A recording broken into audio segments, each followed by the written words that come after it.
Hi, this is Eva. I returned and we're gonna get into Snow White and then Rapunzel and Sleeping Beauty. That'll be it. I found out a lot about Cinderella, but that's gonna be, maybe I'll do that video tomorrow. It's actually, bizarrely enough, more violent than the Italian Red Riding Hood. Don't ask me how Disney made them so cute stories. Okay. So, oh yeah, I wanted to say this about Red Riding Hood. When I was saying that thing about how it was supposed to be to teach young women about, like, Casanovas or young men trying to get in their pants, or, I don't know, back then, be like knickers or something. But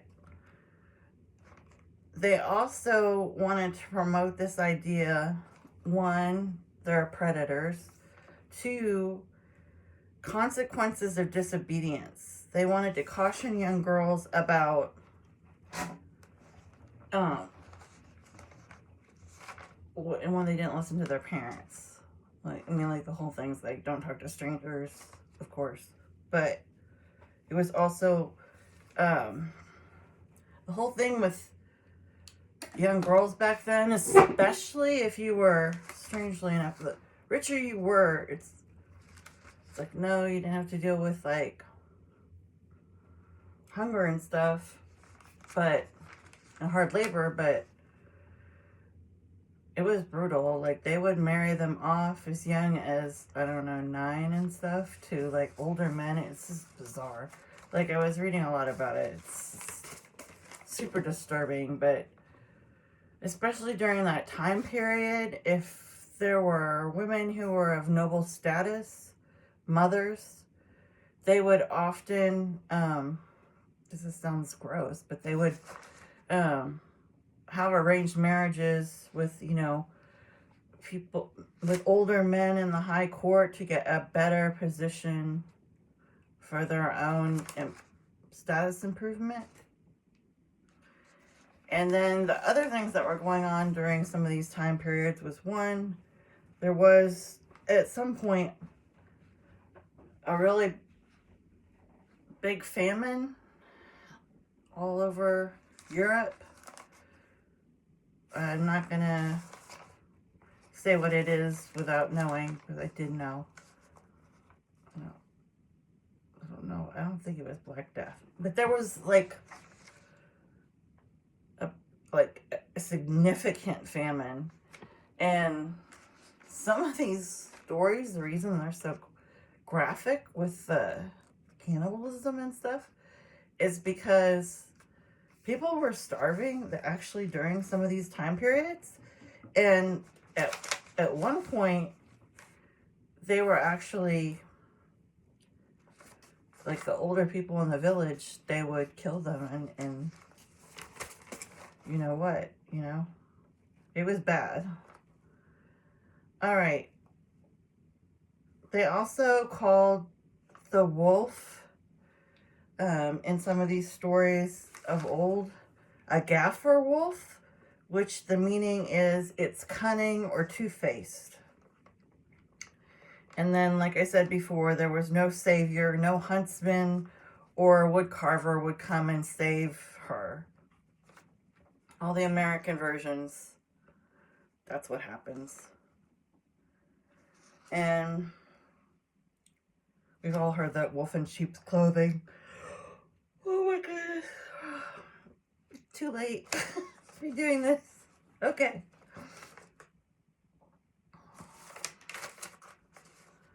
I think we're really done with her. No more Snow White. All right.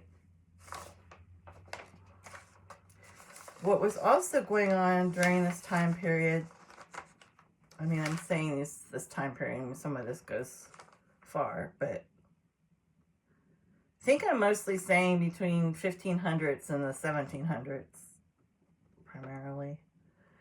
This whole concept, I'll do Snow White next because it hits on this principle. The whole concept of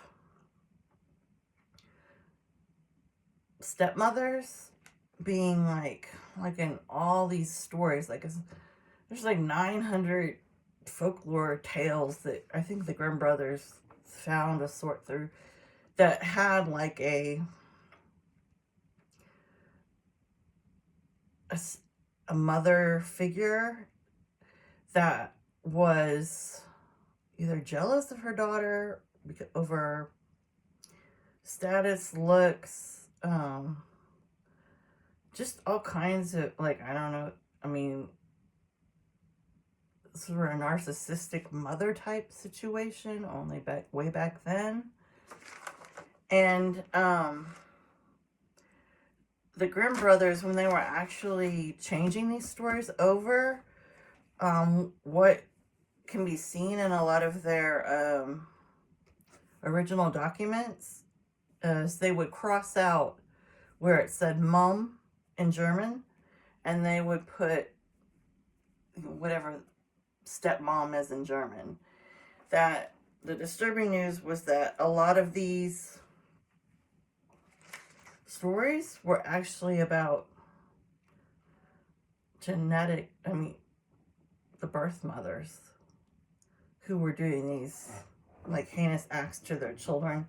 But the Grimm brothers thought that would be too disturbing for their audiences, so they put in the stepmother, and that's kind of how the stepmother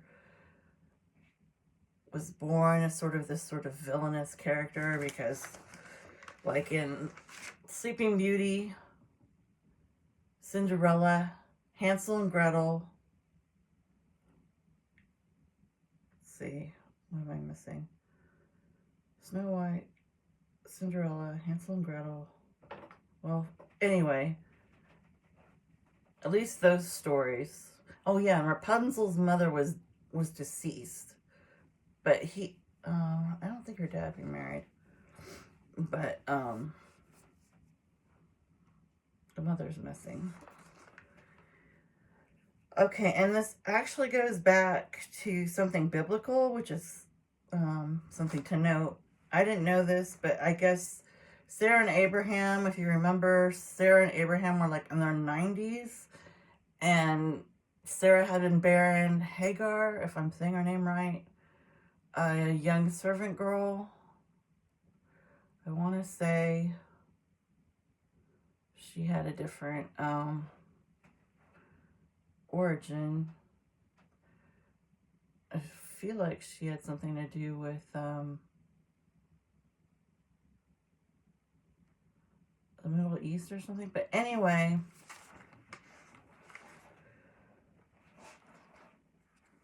she was Sarah was told by God that she was going to bear a son. Now Hagar had given him a son, but that was not his legal wife. So God said, you are going to bear a son, and then that was going to be, who was that? It escapes me right now. I'll talk about it tomorrow. But anyway, when they heard that she was going to be pregnant at her, like she's 91, she laughed out loud, and when like God told them that. But she did have a son, and it really came true. And before her son was born, or right when he was born, and they were having like the where you go and meet the baby and stuff, kind of family event or community event, she threw out Hagar and her son. He had an I name. I can't remember if it was Isaiah or what it was, but they were made to leave, and Abraham gave them provisions for the desert, And then when they were out in the desert, they thought they were going to die or starve to death or whatever. And God all of a sudden made a whole, like, I thought it was a mirage, but it was really water. Like a whole, like, pool of water for them to drink out of. And protect them from the heat. So, what other step families?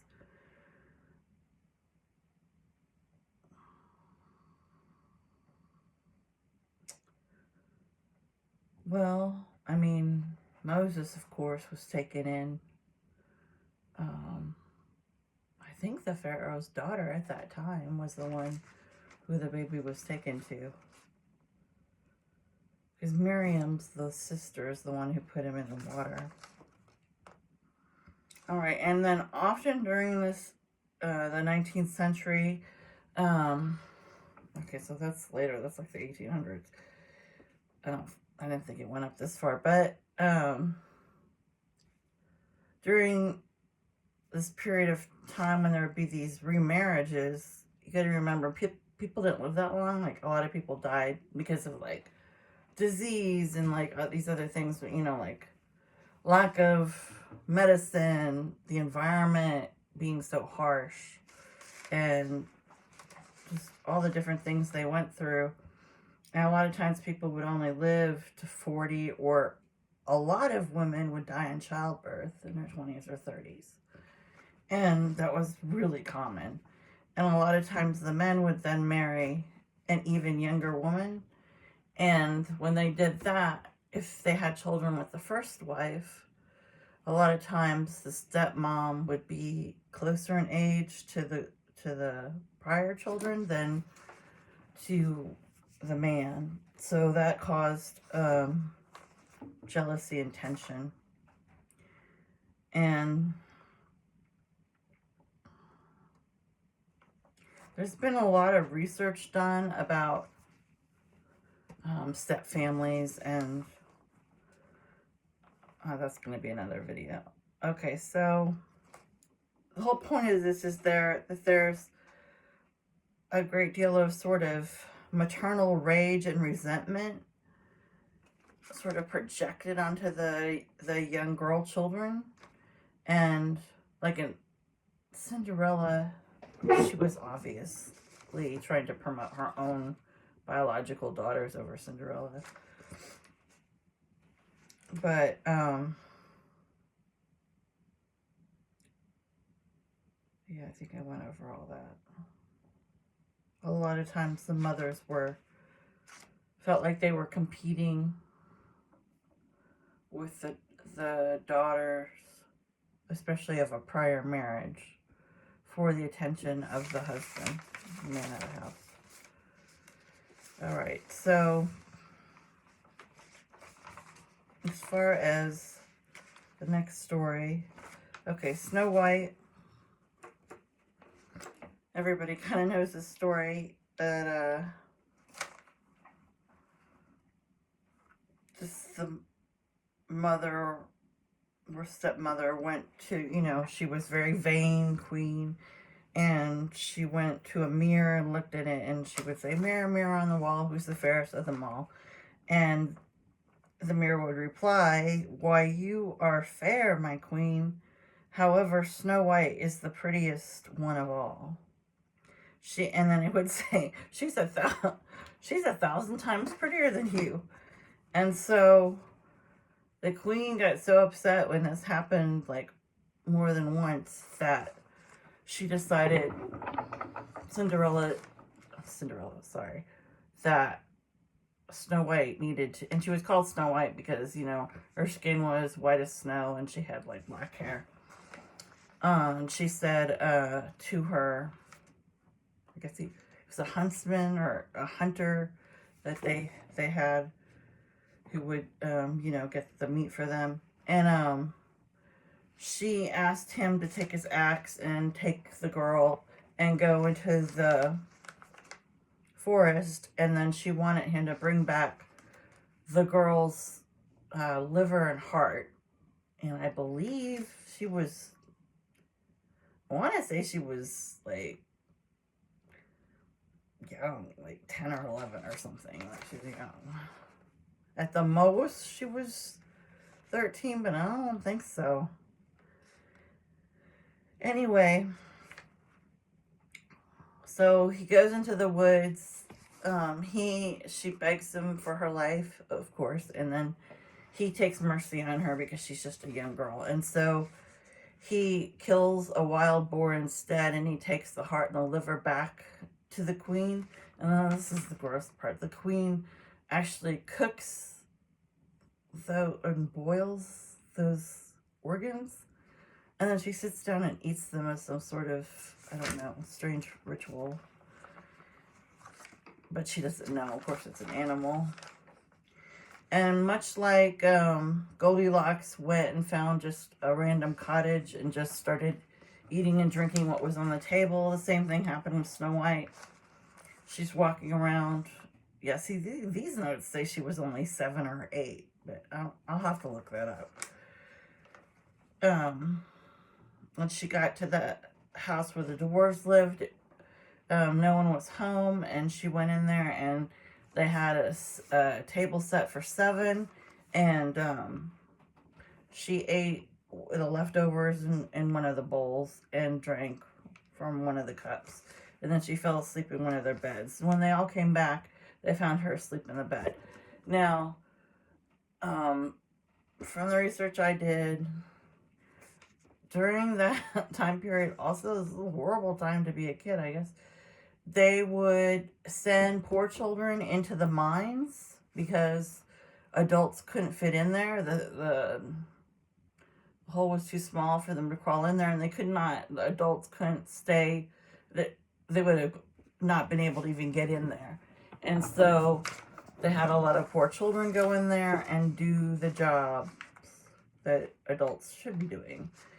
And when they did these things, they would have the children live nearby to where they worked, but it would be all together, like in a home. And even though they were very young, they were used to taking care of themselves. Well, there's a rumor during when the Grimm brothers were getting these stories that they weren't dwarves, that they were actually children, and they were just and they would get like medically screwed up from doing that work. Like their lungs would be messed up, and they would sometimes be stunted in growth because they were always in the dark and in tight spaces like that, and have serious back problems, etc. So anyway, they left her till daybreak. They didn't wake her up. The next morning, when she did wake up, they offered to let her stay there, and they would get her own bed if she would do all the cooking and cleaning. So she agreed to do that. Meanwhile, the queen is asking her mirror again, and it's telling her that